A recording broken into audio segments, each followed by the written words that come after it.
Hawak niya ang kamay ko. Iba't ibang babae, iba't ibang conversations. Rocky's Secret Files. Your story they never knew existed. Tinuruan niya ako kung paano maging isang mahusay na kabit. Yung puso ko parang sinasaksak sa sobrang sakit. Rocky's Secret Files. Secret Files. With Titan Jello. Rocky's Secret Files. Rocky's Secret Files. Secret Files.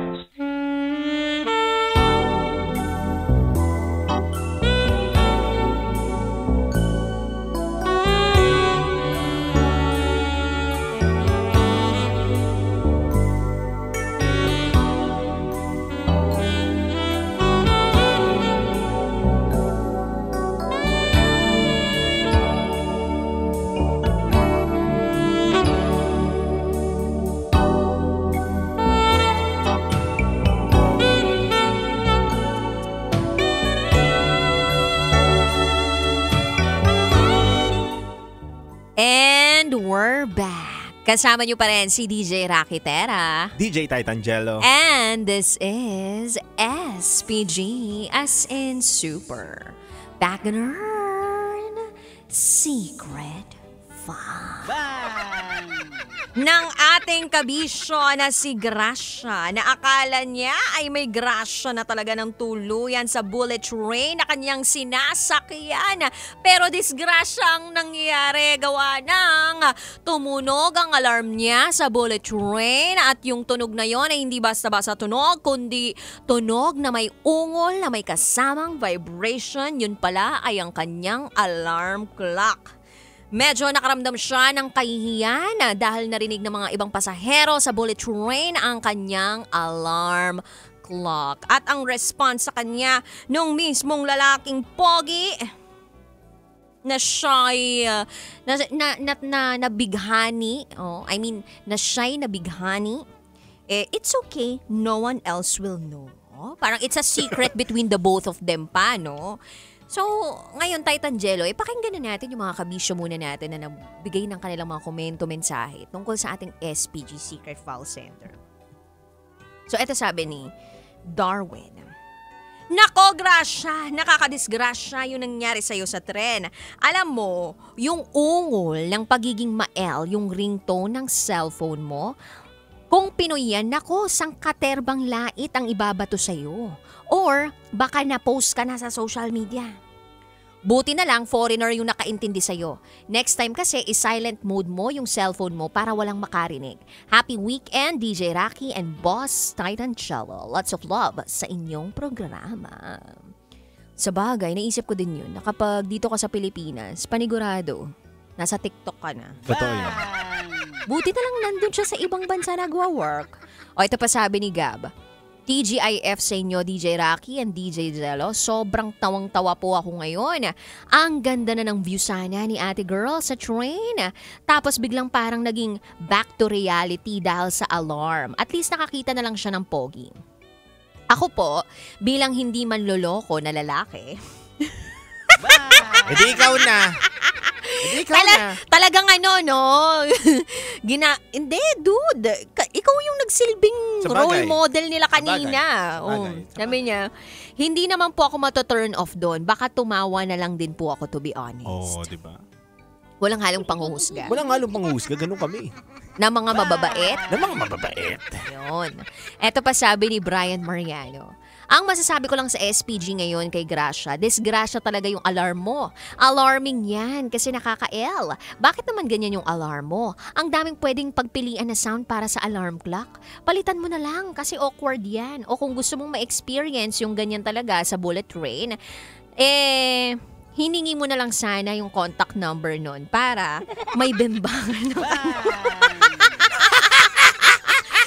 Hoy, sa Japan, hindi po pwede yun, Kasi conservative country ang Japan. Very disciplined yung mga tao doon, diba? Yes.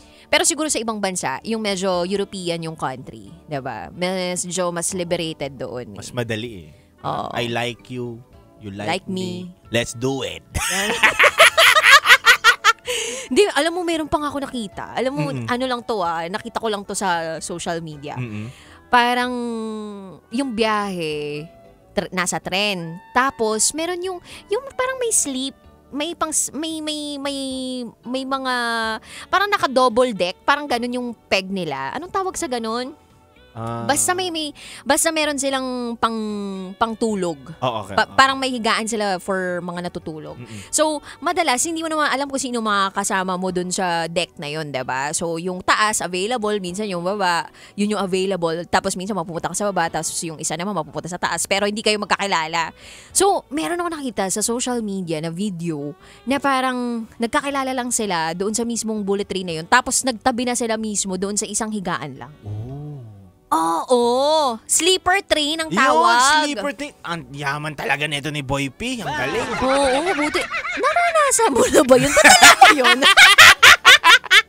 Ba't alam mo yung sleeper train, ha? Sleeper bus pa lang yung naranasan Sleeper niya. bus. O sa sleeper bus din, di ba meron gumaganyan? Aminin ninyo. Bang mess. Bang! Bas! Bas! Parang, kapanahunan. Wala nang ganon. Wala na. Diba? Natalo na siya ng may yellow tsaka ng black. Oo, totoo yan. Tsaka daming ngayon, daming sites ngayon. Anyway. Naalala yung kapanahunan. Yung nagtatype ka pa sa desktop, diba? Tapos talagang bawal ka mahuli. Yung parang pag nandiyan bigla dumaan yung nanay, tatay mo, Control-Alt-Delete. Baka may alam daw si Titan Jello na updated. Wala. Yun lang talaga yung naalala mo. Wala. Ito pa sabi ni Jobert Vertudazo. Normal lang yun, DJ Rocky Tera at DJ Titan Jello. Minsan talaga nakakalimutan mo tulad ng nangyari kay Gracia na awkward. Kaya next time, double check ang cellphone bago umalis. Shout out na lang sa Team Bulacan Overdrive, lalo na kay Yorme, Rodjun Gabatino, paring Alan Alvarez, paring John Soltes, and happy birthday kay Vice Nels Peñapel. Dami nung pinabati Munti ka na buong munisipyo. Ano? Munti ka na buong munisipyo. Oo nga. Ito pa sabi ni CS. Actually, may mas nakakaya pa dyan. Hindi ko alam kung nakakaya nga ba, pero yung ibang pasahero wala namang pake. Pero ito, sa tuwing humihinto yung jeep, may tumutunog na, Yamete Kudasaya. Oo. Ano ibig sabihin nun? Meron yan, yung ganyan. Ano ibig sabihin ng Yamete Kudasaya? Yamete Kudasaya, hindi kasi ako maalam dyan. Bakit alam mo na may may ganun? Kasi pag nagko-commute ako, kunyari, magji-jeep ka, mga pabiyahing to. Ito yung mga maiingi na jeep na papuntang Marikina. Pa east. Oo, pa east. Ortigas, yan na. Pag bumreno, Yamete Kudasaya. Parang iba na yun. Oo nga, ganun. Boy P, di ba? Ganun naman talaga yun. Yamete Kudasaya. Oo. Ang alam kong nababanggit nila Diego Bandido dati, yung tunog ng mga busina ng jeep, yung ganon. Pero binago nila iba. Ginamit nila yung, Yamete Kudasaya. Ano ibig sabihin nga talaga nun? Hindi ko alam eh. Ano bang yun? Ibig sabihin yan? Ano? Yan ba yun? Ibig sabihin nito eh. Hindi nga. Comment nyo nga mga kabisyo. Ano ba yung ibig sabihin ng Yamete Kudasaya? Oo nga, yun na. Sabi dito ni CS pa, alam ko naman yung meaning nun, kaso patay mali siya. So, ako na lang talaga yung na-awkwardan. Lesson learned, silent mode ang cellphone para less ang kahihiyan. Okay, ako na lang magsa-search, ha? Yamete or please stop it. Kudasaya. What is the meaning? Please stop or stop it, please. Oh, di ba? Wala naman pala masama doon. Kaya nga, ikaw ano naman yung sinasabi. Yamete Kudasaya. Ganun lang pala eh. Salitang... Pero dito sa eto ganito? Yamete Kudasaya. Uy, pero kung ito yung tugtog, parang may kakaiba naman. Pakinggan natin ulit. Pakinggan niya natin. Yamete Kudasaya. Yung parang... Inipit, sinakal, gano'n. Parang chino-choke. Chino-choke.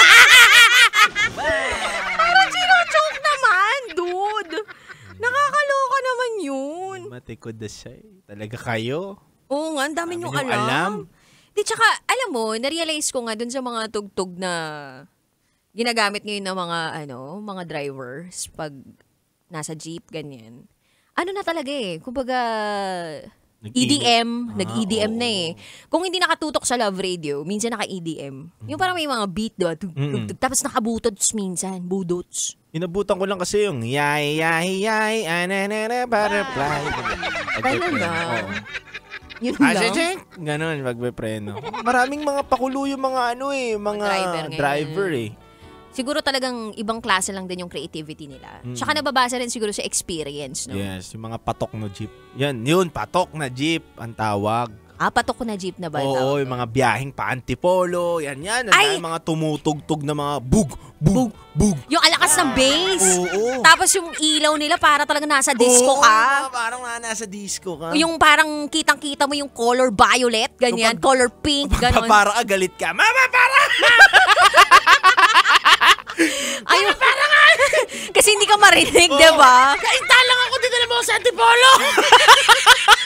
Mas malapit ba yung Kainta kaysa sa Antipolo? Oo, kainta lang siya, pero mo, inakyat siya doon sa antipolo. Ang layo pa ng babahin pabalik. Kanina pa ako pumaparating. Pasensya naman, napalakas yung sounds ko. Hindi, kaya kailangan, pag gano'n, malapit ka lang sa driver. Para matapik mo sa balikat, ganyan, sundot-sundutin mo, gano'n. Pag hindi pa rin talaga, haplusin mo, gano'n. Yan, mama, para. Yan. Yamete ko dasay. Anyway, pero mabalik tayo sa SPG Secret File Sender natin si Gracia. Yes. Alam mo, kung ilalagay ko yung posisyon ko dun sa posisyon niya, I mean, kung ilalagay ko yung sarili ko sa posisyon niya, magpapatay mali siya ko hanggang dulo. As in, hindi ko i-acknowledge na akin yun. Totoo? Oo! As in, hindi. Bakit? Kumbaga, wala Kumbaga, kanino ba yun? Kumbaga, bahala kayo, oo. lilingon din ako. Diba? Galing. Diba? Kumbaga, nagre-react kasi ito si Gracia sa vibration. Ibig sabihin, hindi siya masyado marunong umarte. Tama.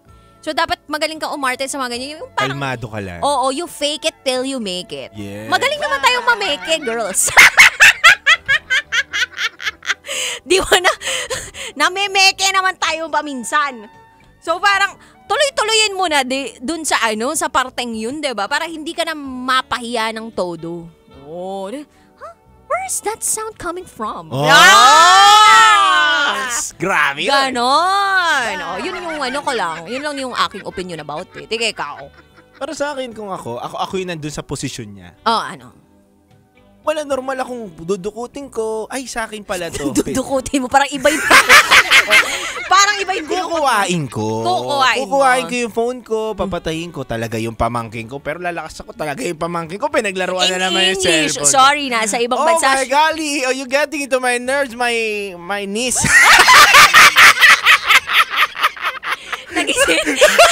Nag-isip pa ako pamangking babae o lalaki. Niece wala. Nakalimutan yung lalaki. Ay, niece na lang. hindi naalala yung nephew. Wala sa utak. Hindi na download. Ano? Niece na lang yung sinabi. Niece na lang, para safe. May point naman. Okay, may diba? niece. Sinisi mo pa doon sa So, acting talaga. Acting talaga. Artiyan mo yun Oh my goodness. Yung niece na sinasabi mo katunog ng tuhod. Diba? Yun nga, niece. Teka lang, titakbang ko. Niece. Ay, nako. Talaga nga naman. Ay, nako. Pero, yun nga, ang daming paraan para maka-eskapo dun sa ganong klaseng kahihiyan Oo. Pero the good thing is, nasa ibang bansa siya. Yun na lang yun. Kaya bawas yung judgment. Bawas yung judgment. Tapos, since hindi naman niya kilala lahat ng mga pasahero na nandun, wala ring masyadong, wala kang dapat ikabahala. Tama.